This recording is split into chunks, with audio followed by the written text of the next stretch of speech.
The 9-game VGK point streak ends at Colorado as the Golden Knights are blanked by the Avalanche 3-0.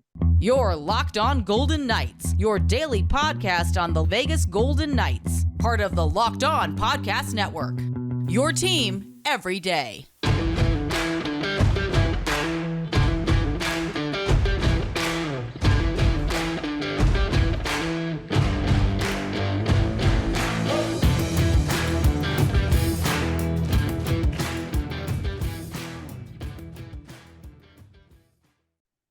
Hi again, everyone. Tony Cardasco along with Chris Golick. You could find us, as always, on Twitter, at Tony Dasco, at TD Chris G, at Locked On VGK. Of course, our handle on YouTube is Locked On Golden Knights. Please do subscribe. And, you know, Chris, one of the things that we spoke about yesterday on the show was the Colorado, right, had this knack of scoring on the first shot of the previous two games. It's unbelievable, uncanny. And yesterday, coming into the game, they had that streak of 2 in a row, first shot goals. Last night, we just had to wait 14 seconds into the game. Adin Hill with a horrible turnover, but a nice stick play by Mikko Rantanen because he, was up high on his stick, bats it down, puts it through, and it's a 1-0 game early on. VGK settles down. Bruce Cassidy said perhaps they played really well. Their best 10 minutes after that. But again, that just killed the momentum, any momentum that they might have had coming into the game. Rantanen added a second goal. Nathan McKinnon with the empty netter. And Hill eventually stops 31 of 33 shots. But the Avalanche last night looked like the much better team overall, I felt. And VGK really never recovered from that opening goal in 14 seconds into the game. Hey, Pietrangelo won a face-off, though, so we got that going for us. It's a big W. I mean, listen, it's a rough game, and you and I both predicted, and we got some heat for it, but obviously we were right. We predicted a VGK loss. I felt the game would have been a little bit closer, as did you, obviously. We didn't think they were going to go in there and get smoked. Adin Hill does have concerns when he leaves the crease to play the puck, and he made a play that's ill-advisable. Call it what it is. You have a player between you and your path where you want to hit the puck. You don't hit the puck that way. You don't try and get cutes. These are the best players in the world. And if you want an example of how good their hand-eye coordination is, go down, whether it's an NHL or an AHL game, whatever it is, go down and watch warm-ups and the stuff these guys can do with the stick. It was a very nice play that Rantanen made, but it's one that is in his wheelhouse. And listen, we're not going to drag Adin Hill. Mistakes happen, and he only let in one goal after that. That was a backdoor one-timer. So he did his job in the sense that he gave the team a chance to win. Unfortunately, like you said, though, that play did put the team behind the 8 ball, and that obviously changes your mindset completely. Okay, this was definitely some comedy, too, in this game. Cassidy, even himself, had pointed out that VGK players ran into each other like 6 or 7 times. So what does that tell you? It's a bad game. It's going to happen. I mean, listen, my tweet last night, I listened to the post game for a little bit. I might have had a late night binge runs down to Raising Cane's and plowed a caniac before bed, which was not a good idea, but we did it, and I have no regrets about it. Butter on both sides. They have a secret menu if you don't know about this. Get your garlic bread, Bob style, butter on both sides. Anyway, moving forward from that, what are we talking about? The post game. So the post game, all the call-ins were great. The sky is falling. We're done. We're toast. Barbashev is a failure. Like, just why are you so positive after a loss like that? That was a miserable. It was a terrible game. It was a terrible game after the team had 9 game point 9 streak, games. Correct? Yeah, okay. Yeah, 9 game point streak. Listen, interesting take from Ashley Weiss on, I think it was during the first period yesterday. VGK had their best October ever this season. VGK had their best November ever this season. VGK had their worst January ever this season. Their worst, I forgot a month in there somewhere. Their best February, yeah. So they had their 3 best months ever in team history and their 2 worst months ever in team history. So or 2-2. It's a very interesting season right now with highs and lows and everything in between. The positive that I'm going to take away from this is the team has performed very well when they're healthy. Honestly, yesterday's game, and we'll maybe hit this in our other segment, but I think Cassidy overcoached it by messing too much with a winning lineup. You always hear this in the NHL. Go ahead. Go ahead. No, bring it up now. Yeah, no, I mean, Tony, you wanted Barbashev up on line one. Yeah. I think eventually he does slot in there, but we don't need to rush it, especially when Jack Eichel, who's been a very finicky player, to find someone, alongside of him that's going to click.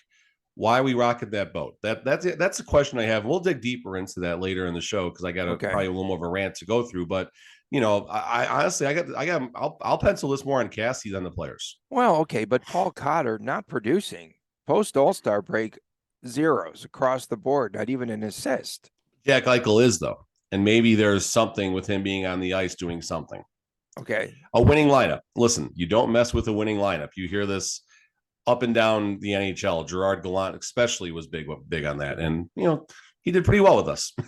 I felt that the Colorado Avalanche just manhandled VGK, and Cassidy said after the game in the ozone, VGK kind of got pushed off of pucks all night long in the ozone, and there were no second chances. They had some slot chances, but nothing else. You have to no odd man rushes either for VGK. No, great defensive game, I think, for Colorado, and you have to credit them to some degree. They're really starting to come on strong. They're still Colorado until proven otherwise. Yeah, but again, just not enough on the ozone pucks. They just were not on them last night, and to me, those are one of those games where I think Colorado just showed some dominance, and maybe VGK without Cale Makar. Yeah, minus Cale Makar. Yeah, I mean, when you look at that team, but VGK is going to have to retool some things if they're going to contend, they're going to compete here, if they're going to win the Western Conference. All fair. And listen, we'd be remiss if we didn't remiss. I don't know, whatever that is. Remiss. There, thank you, sir. If we didn't acknowledge some of the shortcomings.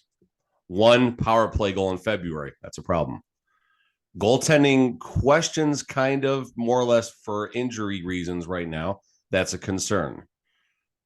The fact that they could not finish a couple of games recently and coughed up late leads, Chicago and Dallas, that's a concern. Shootout losses, I don't care. I don't care if they lose in the shootout. That's whatever to that. But games need to be finished when they get down under those last 2 minutes. Careless things with the puck, Pietrangelo chipping it over the glass. And then obviously VGK can't shut the door with the puck on Chandler Stevenson's stick on a 2-on-1 with an empty net. We have to acknowledge these recent failures that did cost the team 2 points, which would have, felt a lot better if we had those 2 points after you lay a stinker last night in Colorado. So sure, we will acknowledge the trouble that's been had. But that said, now the calendar turns to March as far as the next game happens, and hopefully VGK can keep it up. The schedule is still somewhat friendly. I think there's only one back-to-back, Tony. I know you love that. But I think, and again, this is another segment we're going to hit up, questions about the goalies and the health and, what Kelly McCrimmon is thinking right now as that trade deadline clock is ticking, and it seems like it's ticking faster and faster and faster. It's going to be, never any shortage of stuff to talk about, Tony. We got 3 days, and it's going to be absolute mayhem. And then we talk about the playoff push after that. Nah, VGK really missed out on Barry Trotz. They really blew that one. I thought McCrimmon would be gone by now. There's no way they. Oh, okay. You're talking on the GM side of things. Okay, fair enough. Yeah, I would have made that move in a heartbeat. Coming up next, you would have fired the top. You would have fired the GM of the team leading the West for Barry Trotz right now. Yeah, absolutely. Okay. Coming up next, how did Ivan Barbashev fare in his first VGK game? We'll get back to that when we return right here on Locked On Golden Knights. Had to get it on the record. Just had to get the record.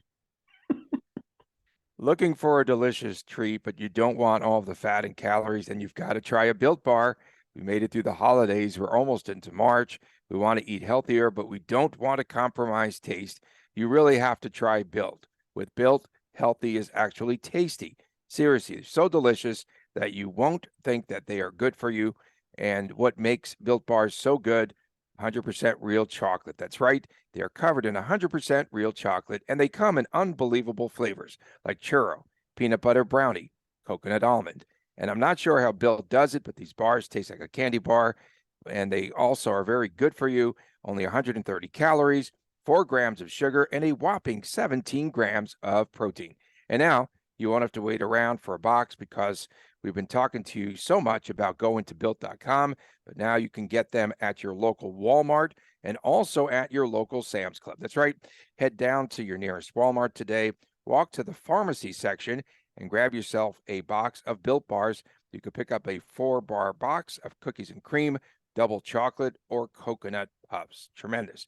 And if you're close to Sam's Club, just run in. You can grab a 13-bar box with a lot of the hit flavors, brownie batter, and churro. Or, of course, you could always go to built.com. Welcome back to Locked On Golden Knights. Tony Cardasco, Chris Golick from Las Vegas. And thanks for making us your first listen each and every day.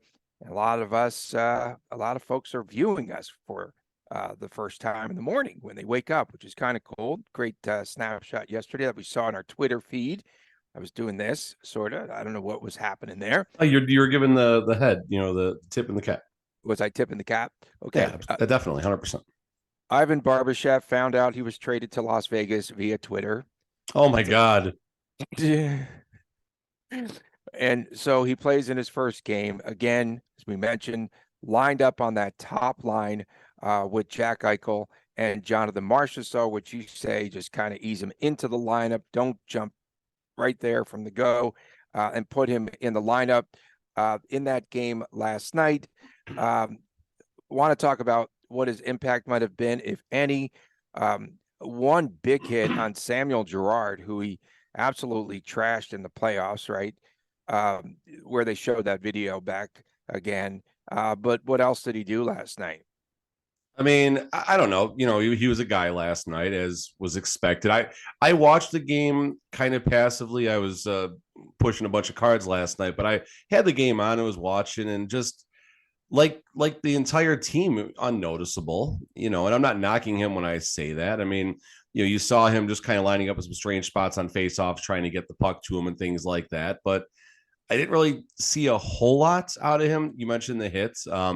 Just totally off topic, but Braden McNabb planted Nathan McKinnon yesterday, which I absolutely loved to see that. I never want someone hurt, but if he would have been out for a couple shifts after that, I would not have been upset either. That was a long time coming. McKinnon's been a thorn in our side and put some hits on our players. I believe Nolan Patrick, most famously, who's had concussion issues, and so it was good to see a little payback in Nathan McKinnon's grill last night. But Barbashev, I mean, listen, it's one game. You're not going to see a whole lot, not going to expect a whole lot, but I don't know. We'll see. Okay, where would you slot Barbashev in the lineup in the Hurricanes game on Wednesday night? So rewinding for a second, they mentioned they watched Barbashev like over 40 times in different scouting situations. So they've been watching this guy all friggin' season. Call it what it is right there. Kind of creepy. Right. And in a world of more social media, more video, more everything, I get more about these players now than ever before when they join your team. But until that player, from the coach's eyes, right?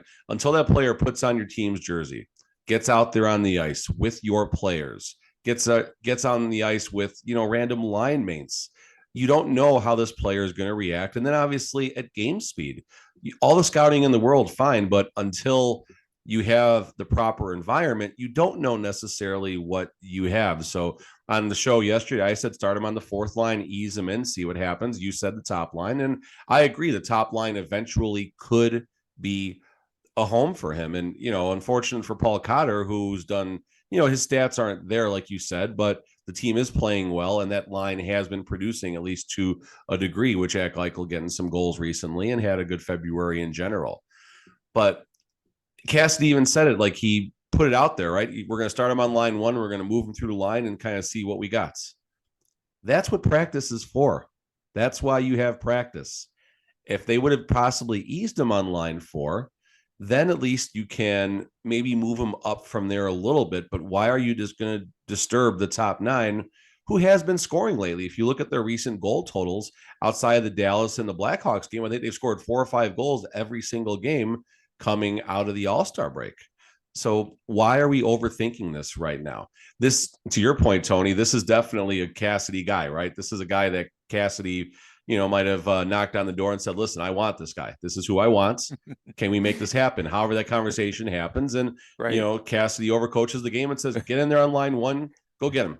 He likes him, but he's still bitter about, the playoff loss to the Blues. He's still bitter about that. He should be. He should be. They lost game 7 on home ice. That's a tough pill to swallow. What about Cassidy on the swayometer last night? Oh, he was firing when he first sat. Oh my God. That was I like we have a Nintendo Switch that I got for Father's Day last year that my kids play about 80% more than daddy gets to, but I've fallen in love with a tennis game. And there's actually a setting where it's like a special Bowser stage. You're actually over like lava and the tennis court is like drifting the whole time. So it's like swaying and the ball takes like a weird bounce and stuff. So you said swayometer. That's kind of what got me going anyway. So yeah, keep going. Have you noticed more physicality in the VGK game? I know you pointed to McNabb and that big hit, but I think of late they've been definitely hitting a lot harder, checking and following through on their checks. I feel it's that time of year. This is when the games do take a turn as far as many of them being a playoff atmosphere. The Stars game, the Tampa game, the Wednesday game against Carolina is going to have that. Friday against every game from here on out, unless they're playing a bottom feeder, which there's not too many of those, but unless you're playing one of the 3 bottom feeders in the Pacific or the few from the Central, there's going to be that fight because, again, we talked about this yesterday, the gap, and I'll see if it's closed at all really fast while I ramble for a second, but the gap from first place in the West to wild card 2 was 6 points. Everyone lost last night. Everyone did. Yeah, it's so rigged. I'm sure that was because except for the Flames, it looks like, right? Well, no, what did the Donoff do last night, though? Oh, tell me he got like a goal. He did. Of course he scored a goal. Of course he did. So the gap is still the same. That's magic. That's magic, bro. That's gap is still the same. We're 2 points up right now. Kings played 1 extra game. Dallas is 1 point behind us. Whatever. I don't care if we get first or second in the. They lose in another shootout. Dallas did. Lost in overtime. Yeah, it was extra time, I think. They should have put the Donoff out there, I guess. I don't know, but we're still in the playoffs by 10 points. Nashville is behind at 12, but I don't see Nashville making a push. They've already kind of started selling, and who knows, maybe Philippe Forsberg, maybe there's a path to him becoming a VGK this week. Maybe Van Riemsdyk becomes a VGK this week, or, in segment 3, we'll hit on the goaltender talk, which maybe I'm changing my tune a little bit about VGK being in the market for another goalie, given the situations with what's happening right now. But at the end of the day, back to the point of this segment, I don't understand why DeBoer wanted Barbashev up top in game 1. Eventually, even on Wednesday, after the team has had a game and a practice plus a pregame skate, which they'll have on Wednesday, then at least you know what you got, and the players know what they got. And Jack Eichel, this is a knock on him. Unfortunately, it's hard to find someone that fares well with him.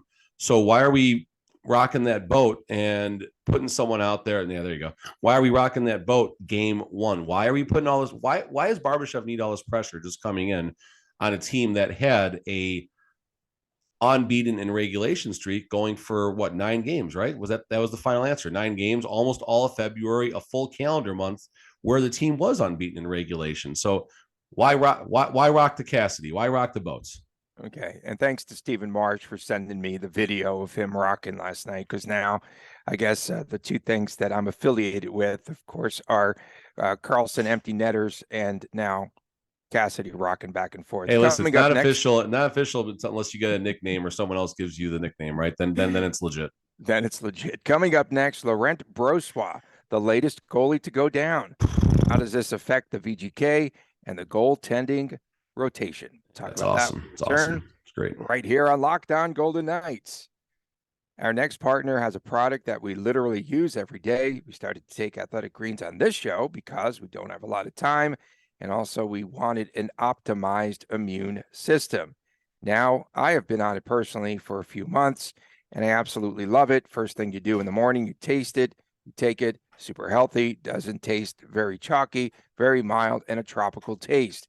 And what is this stuff? With one delicious scoop of Athletic Greens, you are absorbing 75 high-quality vitamins, minerals, whole food source superfoods, probiotics, and adaptogens, and it's a special blend of ingredients.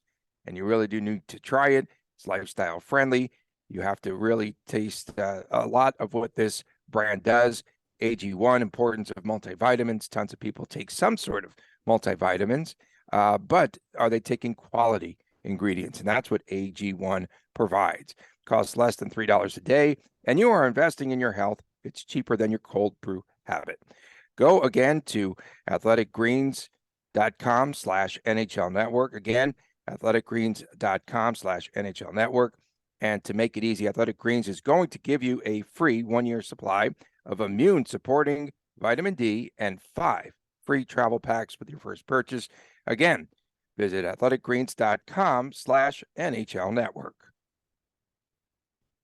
Welcome back to Locked On Golden Knights. Thanks for making us your first listen. Tony Cardasco, Chris Golick from Las Vegas. And yesterday, Chris, yesterday, Bruce Cassidy announcing that the goaltender Larry Brossoit is out, limited to day-to-day with a lower body injury. And it could have been any number of those moves that he made, right? All those machinations, those moves against the Stars that could have caused some sort of a tweak.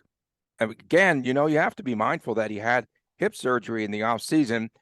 There were a lot of rumors floating around there that it could have been a groin injury of sorts. Yeah, you can't contort your body that much and not get injured. So where does this now leave VGK? And I'm telling you, when you watched over at the bench after that first goal and the Adin Hill turnover, Cassidy was fuming. He was fuming, and the bench was deflated. Everyone just took the life out of VGK early on. He was fuming, and he's not a big fan of Adin Hill as it is. So now Larry Brossoit goes down. Where does this leave VGK? Are we going to see the Hutchinator coming up on Wednesday night, Michael Hutchinson? Just thinking about all of my summer rants about Hutchinson and while we got him, and the season might come down to Hutchinson. Good Lord. So listen, this, first of all, very slight scuttlebutt about Logan Thompson listening to the post game last night. Ryan Wallace basically said we're probably 14, 18 days away from Logan Thompson, whether he knows something or not, or is just reading between the lines. But I'll take that to heart from someone like that more than most people. So that's the first thing. That's obviously well after the trade deadline. Adin Hill right now is our healthy goalie, and Brossoit is day to day. What does that mean? I don't know. Did they not have Brossoit travel last night to Colorado? The same reason Adin Hill didn't travel to Chicago last week, just to get him better after that little bump or whatever nonsense he was dealing with. Or is there more to this? Yes, it's day-to-day now. I know that's a good outlook, and day-to-day shouldn't be more than a week, right? That's how that goes. So let's just cap this out with the information we have on Logan Thompson. We won't see Brossoit for a week or so right now. So Adin Hill is going to start Wednesday. And okay, so our next 3 games: Wednesday, Carolina. That's a tough one. Friday, New Jersey, obviously a tough one. And then we got a matinee on Sunday against the Montreal Canadiens. Ooh, Hutch. Trap game. Hutch on Sunday. Let's go. Trap game. Nah, not the Hutches out there. So, after that, then obviously that's when we would look to see Brossoit come back. And then we got to survive another 7 to 10 days or so for the possible return of Logan Thompson. Can they wait? Can they afford to wait? I don't think so. These are the questions that need to be answered. Talbot time. And that's the thing. Like, I'm not a fan of adding another goalie to the stable unless Logan Thompson is not going to come back for the rest of the regular season, or the outlook on Brossoit is, yes, he might be healthy, quote unquote, but there might be something more that's going to limit him. He might be good for a game that he needs to sit for 3, or, who knows what's happening right now. And VGK is shopping. I don't care what McCrimmon said in that presser the other day. They're shopping. They're looking at Van Riemsdyk. They're looking at other players that are still out there right now and possibilities. And now, yesterday, I think you said it, and I yelled at you for talking about the goalies. That was before the news about Brossoit. Now, okay, maybe we gotta rethink this a little bit. So, listen, McCrimmon's in a tough spot. He's gonna have to make some decisions for the outlook of this team, and how are these decisions in the next 72 hours going to affect the possibility of a playoff run? And we're still only in the playoffs by 10 points. That's not hard to drop that fast. We've seen it happen. It's a lot harder to rise up through the standings. I mean, it took the VGK an entire calendar month just to get back to the top of the West. And we're barely the top of the West. We're by 1 point in the conference, by 2 points in the division. So a lot harder to rise than to drop. VGK better keep playing at this clip just to make sure they qualify for the playoffs. Is Robin Leonard, is he year to year? Maybe he's coming back sometime. He's coming. Listen, he's never coming back. He's coming, but he needs the money. I mean, I hate to say it like this. Back. Do you think he'll be back next season? I just don't know. I 100% think he is going to be back. That's going to be a long season in the NHL next season. Wow. Okay, so I didn't say Golden Knights. I said NHL. Let's be clear. So obviously, we said this even yesterday on the show. We couldn't understand why Cassidy had, Adin Hill in his doghouse. It's been a while, right? It's been now he's got a reason. Long. Now he's got a reason. Now I can't imagine the way he's harping on him. So can they just cut? What can they do here if they want to bring in another goalie? You move either Brossoit. You have to move Brossoit to because he's over $2 million, I think, right? I think it's his salary. 2.5. I think him and Adin Hill both, right? Okay, so you have to do some maneuvering to LTIR if you're going to bring in a rental goalie. But again, I still don't feel very comfortable about the goaltenders. I know that a lot of their success has been tied to the defense and the way that they've played in front of them.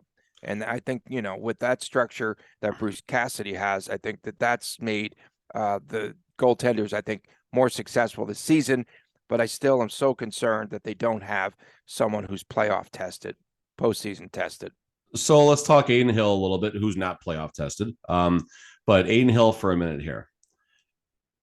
Never started more than 25 games in his NHL career. He started 24 games this season, about to match his total last year with the San Jose Sharks. Now, his workload last year was actually similar until he got an injury sometime in February, and he only made one more start. Oddly enough, he shuts out the Kings in a late game last season that probably hurt their playoffs life and stuff like that. So that's the first thing to acknowledge. His save percentage, it's his second best right now, going back to the 1920 season when he only played 13 games. He's 14-6 this season. He is 14-6. 1920 season, man, that guy's old. Yeah, right. He's only played, or his record's 14-6. Like that was 2019, 2020, folks. Yes, not exactly. the 2019. I know. I figured. Yeah, I figured. So why? Like, what did he do? And one day me and him did have a conversation that was kind of coy and passive, and he did mention, "Oh, I'm always in the doghouse," as a joke, but.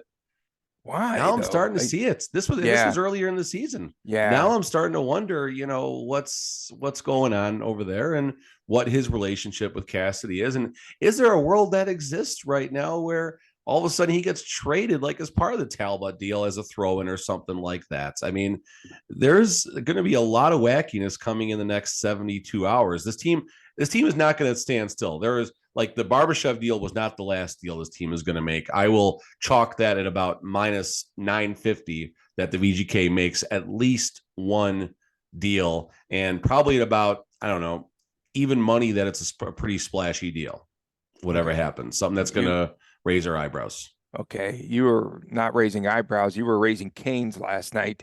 Canes will be the next. Oh, that was good. Good. Good. Of course, they'll be in town. The Canes tomorrow. And about the Kane, we still haven't heard about Patrick Kane. What's up? Today's the day. The Rangers supposed to announce it, right? Today's the day. Okay. Today's the day, man. Okay. We got that done. That's done. Okay. Cassidy overcoached, man. That's the hill I'll die on about last night's game. That's the hill that I'm willing to die on. You just think he never should have made that move on the top line. What else did he do to overcoach, though? I mean, listen, he was moving Barbashev. He did what he said he was going to do. He was going to start Barbashev up top, then move him around and see what happened. And back to Paul Cotter a little bit. I put a tweet out there yesterday that this has to matter to Paul Cotter for a bit for something. I know Paul Cotter's younger, and Cassidy and his issues. This is something else we could even get into right now. His issues with younger players, which have been notable. Cotter is a younger player who also, to what you said, Tony, has not been producing as much lately. But the team has been doing well. We're messing with the winning lineup. You shove Cotter. Okay, Cotter, new guy in town, line 4. Go earn your way back up and earn your minutes again. It's like, come on. That has to matter to a guy like Paul Cotter, who has done everything asked of him. He is still a young player who is, finding his game, so to speak. I believe this is his rookie year officially, if I'm not mistaken. So, but he's done everything asked of him. And new guy comes in, boom, 5 minutes later. Okay, Paul Cotter back down to line 4, and we'll see how it goes from there. I don't get it. I just don't get it. That's my concern about overcoaching the game. Once the game started, I mean, I don't know what else Cassidy could have done to, tell the guy you can only, like Cassidy said, you can only do so much when the game is going, right? His coaching happens in practice. Once the game starts, it's on the players to execute. Yeah.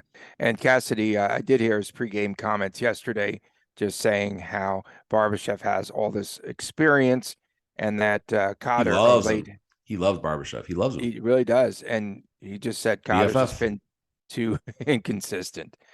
Tomorrow we'll take a preview at the Carolina Hurricanes game. That'll be an interesting one here, of course, at the barn. And also, maybe this week we need to get into the television contract. AT&T Sportsnet is going to be defunct pretty soon. Foley is going to start a television network. That's the chalk. That's the chalk. It is the Foley Wine, Food, and Hockey Net. I mean, or we go with like Bally's Sport because we have Bally. We got a new Bally's casino coming in. I don't know. All right, just throwing stuff out there. We'll be back tomorrow, and of course, Chris will have another box of Raising Cane's for tomorrow's show. Thank you all for tuning in. Me and my daughter are having Raising Cane's actually on the way to the game on Wednesday for daddy-daughter date night for the game. Oh, that's cute. Okay, are you going to wear? Do you have a VGK Hurricane jersey you might want to wear? I'm probably actually funny you mentioned that. I got the reverse retro jersey that's red back there. See, I can wear that one. Okay. And then my daughter does have a Hurricane jersey she'll be wearing, so there you go. All right. Well, we'll get into that tomorrow. We appreciate everyone tuning in. Thanks so much for making us your first listen each and every day. Tony Cardasco and Chris Golick from Las Vegas. Check out the YouTube channel and subscribe. See you tomorrow right here on Locked On Golden Knights.